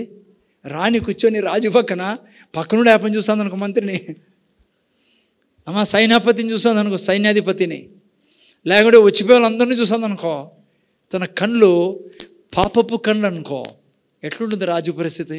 రాజ్యం పరిస్థితి ఎట్లుంటుంది? అమ్మా, తన నడవడిక వెకిలి నడవడిక అనుకోండి, క్యాట్ వాకో స్నేక్ వాకో అనుకోండి. ఇప్పుడు తెలుసా చాలా మంది క్యాట్ వాక్ వాడుతుంటారు, క్రైస్తవులు కూడా వాడతారు క్యాట్ వాక్. యా, వస్తాను సిస్టర్ క్యాట్ వాక్ గురించి చెప్పేటికి. క్యాట్ కంప్లీట్ చేయనండి ఇడా. హలో, మంచిది కాదు అది. నువ్వు అనుకుంటాడో నీ ఫ్రెండ్స్ చెప్తారులే కాలేజీలో కదా, కాలేజీలో ఏం నడుస్తావు మన నువ్వు క్యాట్ వాక్ నడిచి చూపేని. వద్దు,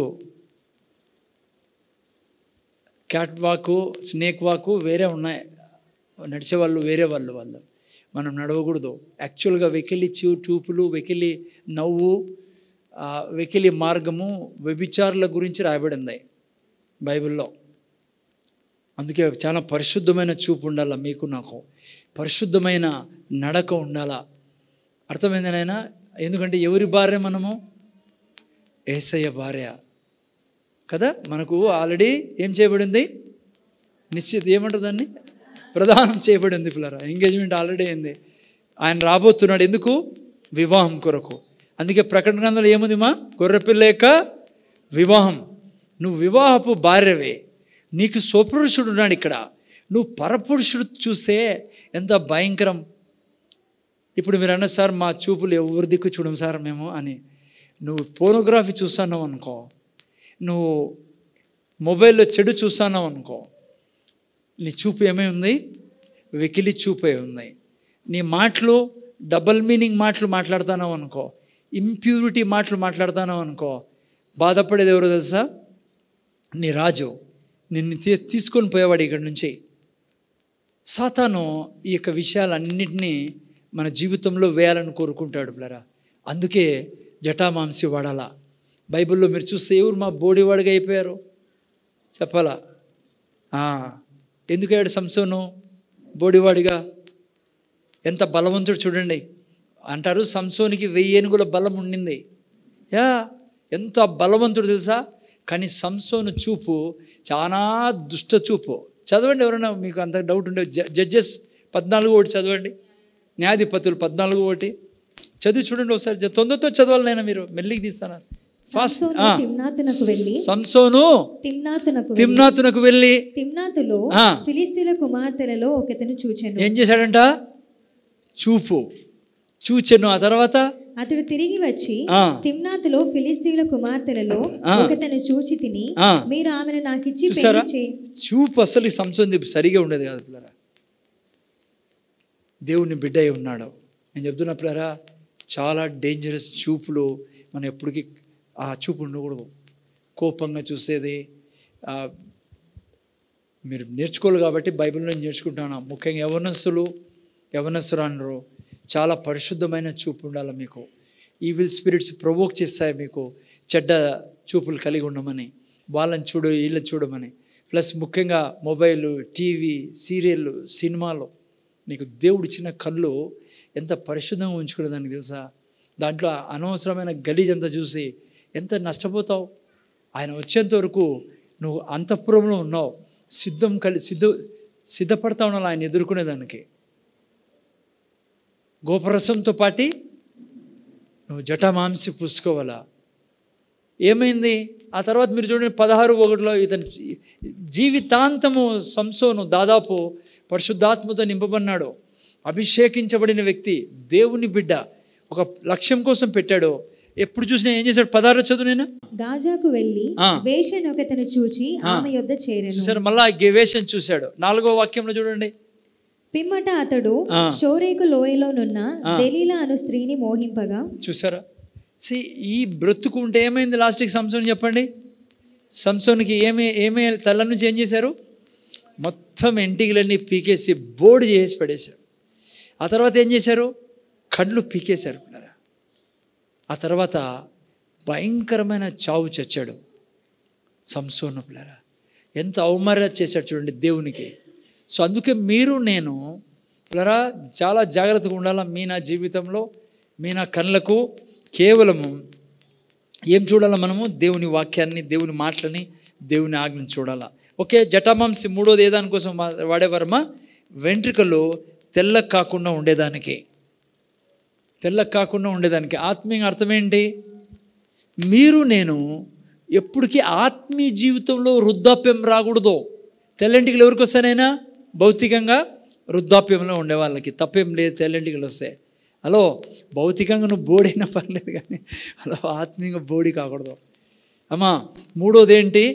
ఆత్మీయంతలో ముసలితనం రాకూడదు పిల్లరా.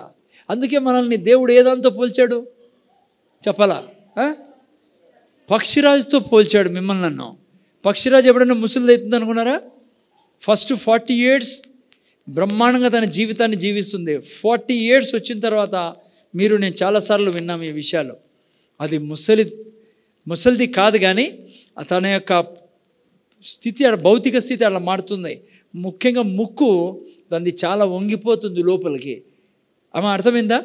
ఆ తర్వాత గోర్లు చాలా పెద్దగా అయిపోయి తను ఏమి వేటాడుకోకుండా అయిపోతుంది గోర్లతో కూడా. ఆ తర్వాత శరీరము చాలా భారంగా తయారవుతుంది. ఈకలన్నీ చాలా 40 yearsలో అట్లా తయారవుతుందండి. జాగ్రత్త ఈయన ముందర చూడండి. ఇప్పుడు తన ముందర ఉండేది ఏమో తెలుసా? ఒకే ఒక మార్గం. చచ్చిపో, లేకుంటే నీ యొక్క ముసలితనాన్ని తీసిపడేయి. అదే పక్షిరాజు ముందర ఉండేది. ఏం చేస్తుంది పక్షిరాజు తెలుసు కదా? ఫస్ట్ ముక్కును తీసుకుపోయి పైకి ఎక్కడో కొండల్లో వెళ్ళిపోయి తన ముక్కును బాది రాళ్లకు కొట్టి ముక్కు పీకి పడేస్తుంది. రక్తపాతం అయిపోతుంది. ఇది రక్తంతో నిండిపోతుందంట తను ఉండే ప్రదేశం. ఆ తర్వాత వెయిట్ చేస్తుందంట. ఆ పీడ నొప్పిలో కొత్త ముక్కు వచ్చిన తర్వాత ఆ తర్వాత మళ్ళా గోర్లని పీకడం మొదలు పెడుతుంది, బండకేసి కొడుతుందంట అది గోర్లని. ఈ యొక్క కొత్త ముక్కుకి చాలా పవర్ ఉంటుందంట, దానికి చాలా స్ట్రెంత్ వస్తుందని ఆ గోర్లన్నీ తీసి పడేస్తుంది. ఆ తర్వాత గోర్లు వచ్చిన తర్వాత 2 కొత్తవి అయిన తర్వాత మళ్ళీ ఈకల్ని పీకేసుకుంటుంది, రక్తపాతం అయిపోతుందండి అప్పుడు అది. కానీ ఆ తర్వాత ఎన్నో డేస్ చెప్పారు, దాన్ని నాకు గుర్తులేదు కానీ ఎంత 3 months ఎంతో ఐ డోంట్ నో, మర్చిపోయాను. ఆ సమయం తర్వాత మళ్ళీ దాదాపు 30 సంవత్సరాలు మళ్ళా బ్రతుకుతుంది అది. ఎట్లా తెలుసా? యవ్వనంతో. నువ్వు నేను ముసలితనం రానికూడదు పిల్లరా. ఆత్మీయతలో ఇంకా ముందుకు వెళ్తూ ఉండాలా, బైబిల్ చదవడంలో, ప్రార్థించడంలో, దేవుని సన్నిధి రావడంలో, దేవుని పనులు చేయడంలో రానికూడదు. సాతాను కోరుకుంటాడు ఆత్మీయంగా దిగజారిపోవాలని. ఆత్మీయంగా రక్షణ పొందుకున్నప్పుడు ఎంతో ఉత్సాహంగా ఉన్నాం మనము కదా, అందరికీ శుభార్త చెప్పేవాళ్ళం, బంధువుల దగ్గరికి వెళ్ళేవాళ్ళము. ఈరోజు నువ్వు చెప్పకుండా ఉన్నావు అంటే అది దేవునికి అయిష్టమైంది. అందుకే యేసుప్రభు అన్నాడు, నువ్వు మొదటి ప్రేమను పోగొట్టుకోవద్దు అన్నాడు. ప్రకటన గ్రంథంలో మీరు చూసి ఎఫెసీ సంఘాన్ని చూసి. సో మూడోది ఏంటిమా? మీరు నేను ఏం కాలా? ఈ పక్షి బ్రతకాలి అంటే ఏం చేయాలా? ముసలితనాన్ని పీకేయాలా. జాగ్రత్తగా వినండి, మీరు ఈ భూమి మీద దేవుని కొరకు బ్రతకాలి అంటే, ప్రతి సైతాను యొక్క కుతంత్రాల్ని నాశనం చేయాలి అంటే ఆత్మీయంగా క్రొత్తదనాన్ని అనుక్షణము క్రొత్తదనం తెచ్చుకోవాలి పిల్లరా.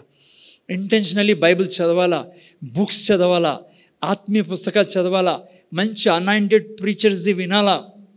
సమయము మీరు దేవునికి ఇవ్వకుండా వింటున్నారా?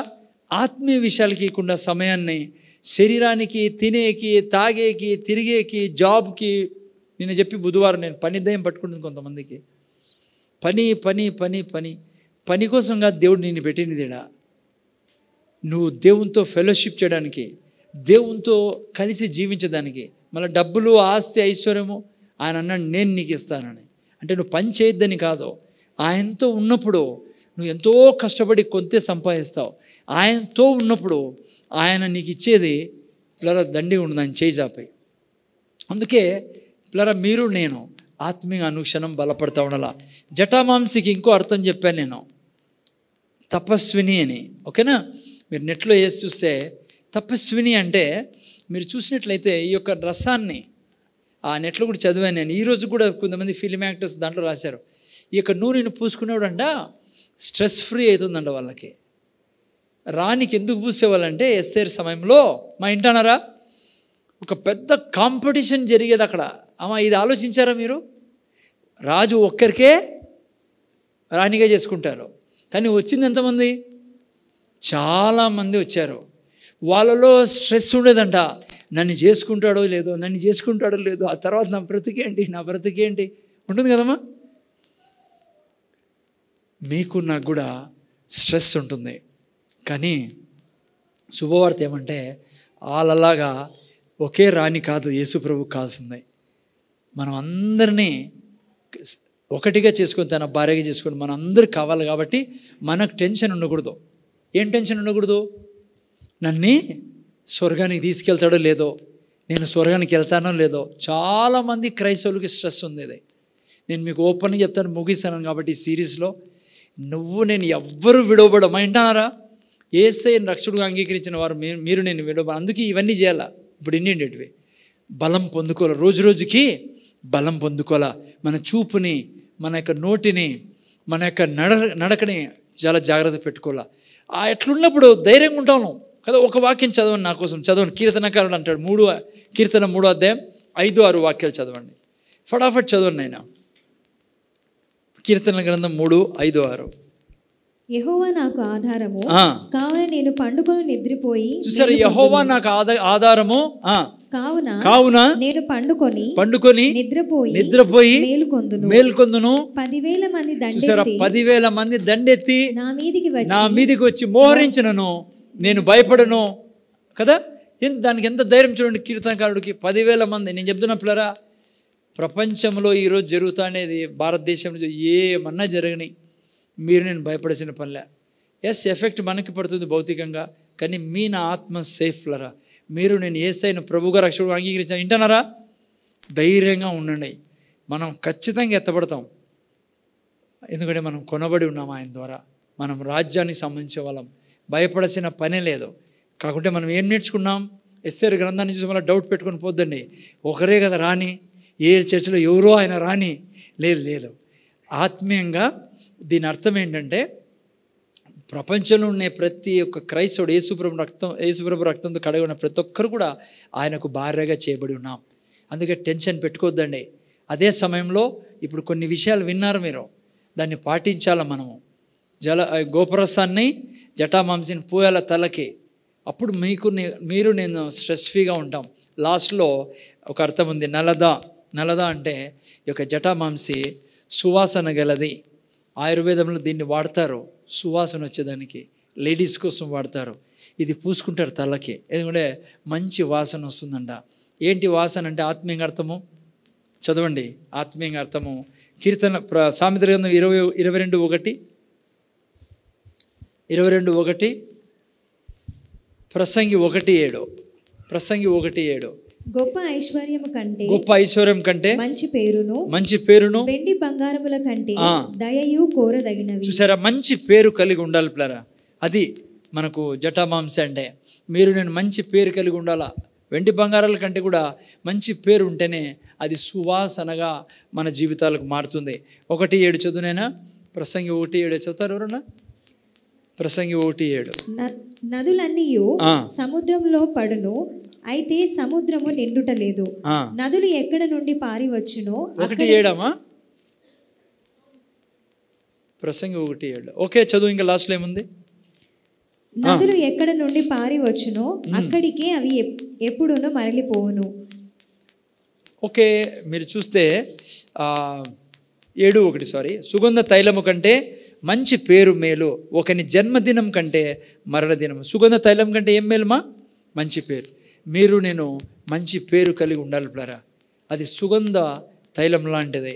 జటామాంసికి ఇదొక పేరు, నలద అంటే సువాసన అని. అంటే మీరు నేను యేసుప్రభు వచ్చేంత వరకు ఇవన్నీ కలిగి ఉండాల. ఈ ఆత్మీయ అర్థాలు ఇది. ఓకేనా? సౌందర్యవతిగా మనం చేయబడి ఉన్నాం. ఆయన స్వరూపాన్ని మనకిచ్చి మనం అందంగా, ఏ విషయంలో అందంగా చేశాడు? మీన ఫిజికల్ సరిగా లేకపోవచ్చు, కానీ మన ఆత్మ పరిశుద్ధంగా చేయబడింది పిల్లరా. రెండవది మనం చూసుకున్నాం, కన్యకలం. మనము ఏ విధంగా? యేసయ్య మనకు ప్రభువు మన యొక్క భర్త అయి ఉన్నాడు కాబట్టి, ఓకే, మన ఆత్మకు. ఆ తర్వాత మనం చూసుకున్నాం గోపరసం వాడుతున్నాం మనం ఏంది? వాక్యము, పరిశుద్ధాత్మ దేవుడు, ఆ తర్వాత రక్తం, ఆ తర్వాత ఈరోజు జటామాంసి చూసుకున్నాం. ఏంటది? మన తల బోడి కాకూడదు పిల్లరా. ఏంటి దానికి అర్థము? వ్యభిచారానికి గుర్తుగా ఉంది. అందుకే మన యొక్క పరిశుద్ధత చాలా అవసరం.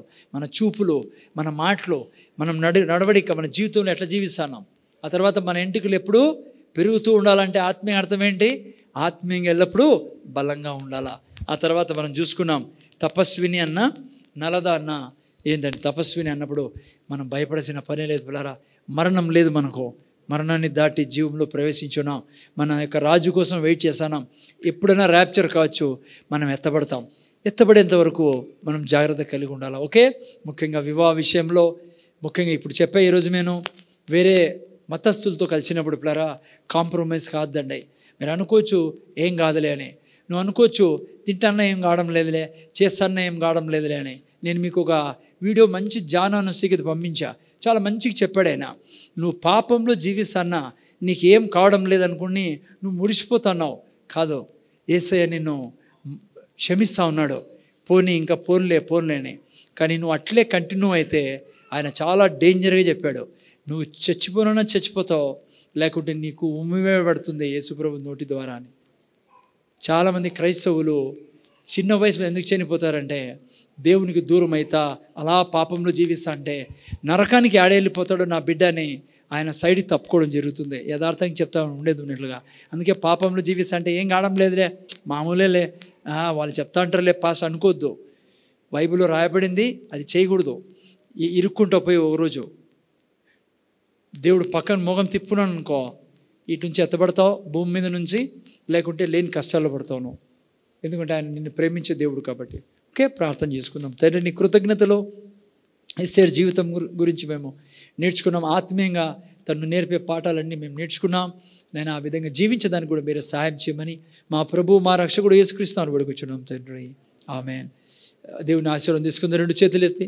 యేసయ్య కృప, దేవుని ప్రేమ, పరిశుద్ధాత్మ సహవాసం మనకు మన కుటుంబాలకి ఇప్పుడు సదాకాలం తోడును గాక.